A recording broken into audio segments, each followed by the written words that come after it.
வீரம் என்பது ஆண்களிடம் மட்டுமல்ல, பெண்களிடத்திலும் இருந்தது. ஒக்கூர் மாசாத்தியார் என்ற புலவர் ஒரு பாடலில் ஒரு பெண் தன்னுடைய வீரத்தை காட்டுவதை பற்றி கூறுகிறார். அவளுடைய தந்தை முந்தா நாள் போரிலே இறந்தான், நேற்றைய போரிலே கணவன் இழந்தான், இன்றைக்கு போருக்கு அனுப்புவதற்கு அவளிடத்திலே ஒரு சிறுவன் தான் இருக்கிறான். அவன் தானாக தலைவாரி கொள்ளக்கூட தெரியாத அளவுக்கு சிறுவன். அவனை அழைத்து அவனுக்கு தலைவாரி ஆடை உடுத்தி கையிலே வேலை கொடுத்து சிறுமுகம் நோக்கி செல்கன விடுத்தாள். அதாவது போருக்கு போ என்று சொல்லுகிறாள். மற்றொரு பாடலில் காக்கை பாடினியார் நச்செல்லையார் இயற்றிய பாடலில் ஒரு மூதாட்டியினுடைய வீரத்தை பற்றி கூறுகிறார். அந்த வயதான பெண்மணி யாரோ வந்து சொல்லுகிறார்கள், உன்னுடைய மகன் போரிலே முதுகிலே புண்பட்டு இறந்தான் என்று. அதை கேட்டவுடன் அவள், என்னுடைய மகன் முதுகிலே புண்பட்டு இறந்திருப்பானே, ஆனால் அவன் பால் குடித்தேன் முலைகளை அறுத்தறிவேன் என்று வாளோடு போர்க்களத்துக்கு சென்று அங்குள்ள பிணங்களை புரட்டி பார்க்கிறாள்.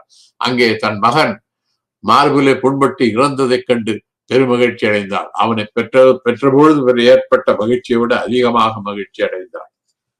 வீரம் என்பது பல ஆண்களுக்கும் பெண்களிடம் இருந்தது. மற்ற பொதுவாகவே தமிழ் சமுதாயத்திலே வீரம் இருந்தது. இன்னொரு உதாரணம், ஒரு புலவர், கோவூர் கிழார் என்ற புலவர், ஒரு போர் நடந்து கொண்டிருந்தது அங்கே. அதுல நெடுங்கிள்ளி நலங்கிள்ளி என்ற 2 மன்னர்களுக்கிடையே போர். அவர்கள் இருவரும் உறவினர்கள். அதில் நெடுங்கிள்ளி என்பவன் அரண்மனைக்குள் ஒளிந்து கொண்டிருக்கிறான். அப்பொழுது கோவூர் கிழார் என்ற புலவர் அவனிடம் சென்று, நீ அறவழியிலே வாழ விரும்பினால் உன்னுடைய நாட்டை உன்னுடைய பங்காளிக்கு கொடு, நலங்கிள்ளிக்கு கொடு, அல்லது நீ வீரத்தோடு வாழ விரும்பினால் போருக்கு போ. அறமும் இல்லாமல் வீரமும் இல்லாமல் அரண்மனைக்குள்ளே ஒளிந்திருப்பது வெட்கக்கான செயல், இதை செய்யாதே என்று அவனுக்கு அறிவுரை கூறுகிறார். ஒரு மன்னனிடத்திலே போய் இப்படியெல்லாம் அவனுக்கு அறிவுரை கூற வேண்டும், அதை அவன் ஏற்றுக்கொள்கிறான் என்றால் அந்த புலவருக்கு எவ்வளவு நெஞ்சுரம் இருக்க வேண்டும் என்று நீங்கள் நினைத்து பாருங்கள். மானம் இருந்து மானத்தோடு வாழ்ந்தார்கள். வள்ளுவர் ஒரு குறளிலே, மயிர் நீப்பின் வாழா கவரிமா அன்னார் உயிர் நீப்பர் மானம் வரேன் என்கிறார். அதாவது இந்த கவரிமா என்ற ஒரு விலங்கு, அது இமயமலை பிரதேசத்திலே குளிர் பிரதேசத்திலே இருந்தது. அதனுடைய உடல் முழுவதும் ஒரு போர்வை போல மயிரால் மூடப்பட்டிருந்தது. அந்த போர்வை அந்த போர் அதில் உள்ள மயிர்கள் விழுந்து விட்டால் அது உயிரை விட்டுவிடும், அது உயிர் நீங்கிவிடும் குளிர்னாலே. அதை போல மானம் உள்ளவர்கள் மானத்தை இழக்க நேரிட்டால் உயிரை தொடப்பார்கள், உயிரை நீக்குவார்கள், உயிரை விட்டு விடுவார்கள். உயிரை விட மானத்தை பெரிதாக கருதினார்கள் தமிழர்கள். வெண்ணி என்ற இடத்திலே நடைபெற்ற போரில் கரிகாலன் ஒரு அம்பு எய்தான். அந்த அம்பு அவனுடைய பகைவனாகிய சேரமான் பெருஞ்சேரலாதன் என்பவனுடைய மார்பை துளைத்து முதுகிலே புண்ணாக்கியது. முதுகிலே புண்பட்டதனால் அவன் வெட்கப்பட்டு வேதனைப்பட்டு வடக்கிருந்து உயிர் நீத்தான். ஏனென்றால் ஒரு வீரனுக்கு முதுகிலே புண்படுவது வீரச் செயல் அன்று. அதுபோல் மற்றொரு போரில் சேரமான் கணைக்கால் இரும்புரைக்கும் சோழன் செங்கணானுக்கும் இடையே நடந்த போரில் சேரமான் கணைக்கால் இரும்புரை தோல்வியுற்றான், சிறையில் அடைக்கப்பட்டான். ஒரு நாள் பசியின் கொடுமையினாலே அவன் சிறை காவலரிடத்தில் உணவு கேட்டான். அவர்கள் உணவு கொண்டுவதற்கு காலதாமதமாகியது. அதனால் அவன் வருத்தப்பட்டு வேதனைப்பட்டு, நான் எத்தகைய குடியிலே பிறந்தவன், நான் எவ்வளவு பெரிய மன்னன், எனக்கு உணவு கூட கொடுக்க மாட்டேன் என்கிறார்களே, அதையும் காலதாமதமாக கொடுக்கிறார்களே என்று வருத்தத்தோடு உயிர் நீத்தான். நம்முடைய கல்வி இருந்தது, கலை இருந்தது, ஈகை இருந்தது, மானம் இருந்தது, வீரம் இருந்தது, கொடை இருந்தது. அதுவெல்லாம் மட்டுமில்லாமல் சிறந்த சிந்தனையாளர்களும் இருந்தார்கள். யாதும் ஊரே யாவரும் கேளீர் என்ற கணியன் பூங்கொன்றனாருடைய கருத்து அனைவருக்கும் தெரிந்ததுதான்.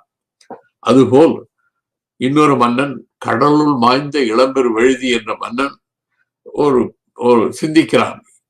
இந்த உலகம் ஏன் இயங்கிக் கொண்டிருக்கிறது என்று சிந்திக்கிறான். சிந்தித்து ஒரு முடிவுக்கு வந்தான். அவன் என்ன முடிவுக்கு வந்தான் என்றால்,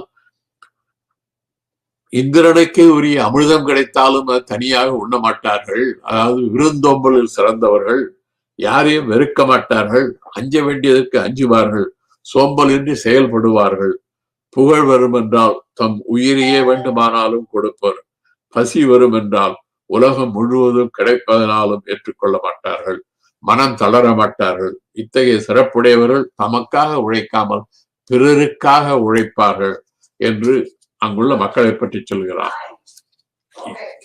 இதுதான் நம்முடைய சமுதாயத்தினுடைய வாழ்வியல். நம்முடைய பல சிறப்புகள் இருந்தாலும் நம்முடைய வரலாற்றிலே நாம் காணுகின்ற ஒரு குறையும் இருந்தது, மிகப்பெரிய குறை.